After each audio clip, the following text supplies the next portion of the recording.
Rome is one of the most beautiful cities not just in Europe but the entire world. A city packed with thousands of years of art and history, a plethora of wining and dining options, tempting shopping arcades, and an irresistible charm. Rome has been on every dreamer's to-do list for decades. No amount of time can be ever enough, but the mission is to be able to see and explore as much as possible, yet making enough time to sit down for a scrumptious meal and enjoy a gelato or three. One of the most significant factors that you need to keep in mind while planning your holiday in Rome are the days of the week that you will be here. Ensure that the places and sites you wish to visit during your time in Rome remain open on those days. Also, a great idea while spending 3 days in Rome will be to buy a 72-hour pass, which enables you to skip the line at a lot of important places, free access to a few sites, discounted entries, 72-hour travel card for all major transport systems, a guidebook, and a hop-on hop-off 3-day bus ticket. Far and beyond presents. How to spend 3 days in Rome. The perfect itinerary. Day 1. The Vatican and more. This is your first day in the marvelous city of Rome, Italy. The day will involve a visit to the Vatican museums, the Sistine Chapel, and St. Peter's Basilica, and much more. A guided tour or a pre-booked ticket saves you at least an hour or more than you would otherwise spend standing at the never-ending ticket counter. Spend a morning at the Vatican. Essentially, a visit to the Vatican City should be the first on your list, as it is on many others. The city is home to the Vatican museums, the Sistine Chapel, and St. Peter's Basilica. The museums are open Monday through Saturday from 9 o'clock a.m. till 6 o'clock p.m. 4 o'clock p.m. is the last entry. Your ticket to the Vatican museums also allows you to visit the Sistine Chapel. Expect to spend nothing less than 4 to 5 hours here. The map room, the Pinnacle courtyard, and of course, the double helix exit staircase are a must-visit. Come back outside and head over to St. Peter's Basilica, regarded as the world's largest church and one of the holiest. Dress conservatively and ensure that your shoulders and legs are covered at all times, for men as well as women. The entrance to the church is free, but if you have a little more time on your side and wish to climb the magnificent cupola, you could purchase a ticket to do so. You can either climb the entire 551 steps to the dome, or take a lift that leaves you with only 320 steps. After an eventful morning, it is time for a quick lunch break at one of the many restaurants. Make room for a gelato after you finish your lunch, and then head over to the next famous attraction for the day. An afternoon at Castel Sant'Angelo and Piazza del Popolo. Sitting on the banks of Tiber for approximately 2,000 years, Castel Sant'Angelo was originally constructed as a mausoleum, but it now serves as a museum. Get inside and climb to the top of the museum to enjoy a spectacular panorama of the city. Grab a quick espresso on the go like the locals do and make your way to the Piazza del Popolo. It's a refreshing 20-minute walk by the river banks, but it is the place where, before any transportation existed, travelers used to arrive in Rome. Spend the evening at the Spanish Steps and Trevi Fountain. With so much to see and so little time, your evenings sometimes need to be packed with sightseeing too. So, without wasting any time, let's continue walking towards the Spanish Steps. Made popular by the Audrey Hepburn movie, Roman Holiday, the steps date back to 1735 and are a great place to take a pause, eat another gelato, and watch life go by. Bring out a coin now that you have made your way to the extremely popular Trevi Fountain, the largest Baroque fountain in the world.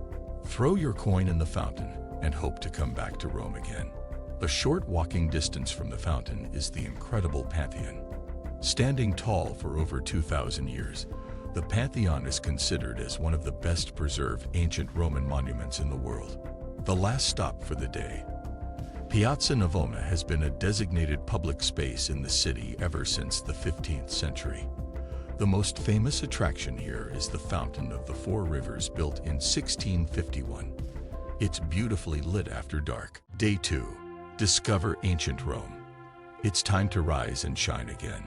Grab a quick Italian breakfast of espresso and a pastry, and make your way to the first sight of the day, the Colosseum.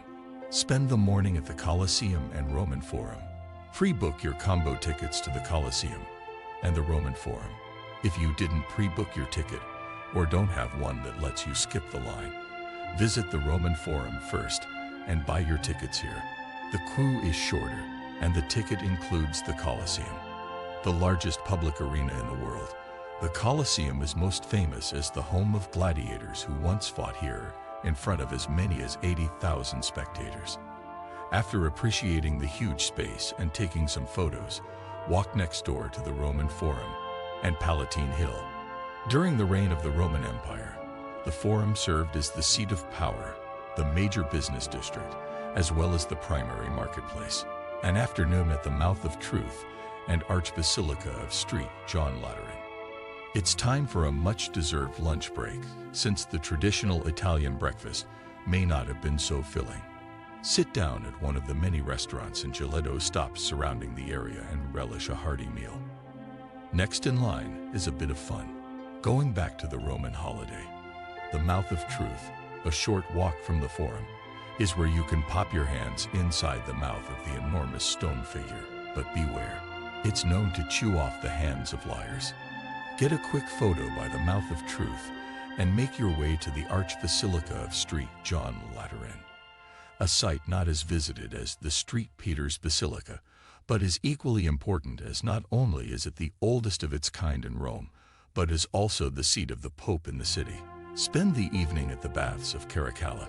Take a nice early evening stroll to the Basilica to the Baths of Caracalla and appreciate what was once a massive bathhouse that could have housed 1,600 bathers at once. While the baths have been long gone, the architecture is still worth appreciating. Keep in mind that the baths close at 6:30 p.m. If you haven't had a chance to shop for those must-buy souvenirs, you can take a pleasant walk, around 20 minutes, to Via del Portico d'Ottavia, often known as the Jewish Ghetto. Shop till you drop here, and then sit down at the Fountain of the Turtles for some rest before you head out for dinner. End your day with a nice Italian meal at the highly famous Alice Pizza. Day 3, Catacombs, Galleries and Gardens. This is your last day in the city, so let's make the most of it. Morning at the Appian Way and the Catacombs. Today, you take a break from the city center and head out to the Appian Way and the Catacombs. A number of attractions line the way, which is considered to be one of the oldest surviving roads. Start at the Porta San Sebastiano and make your way to the Church of Domenico Vetus.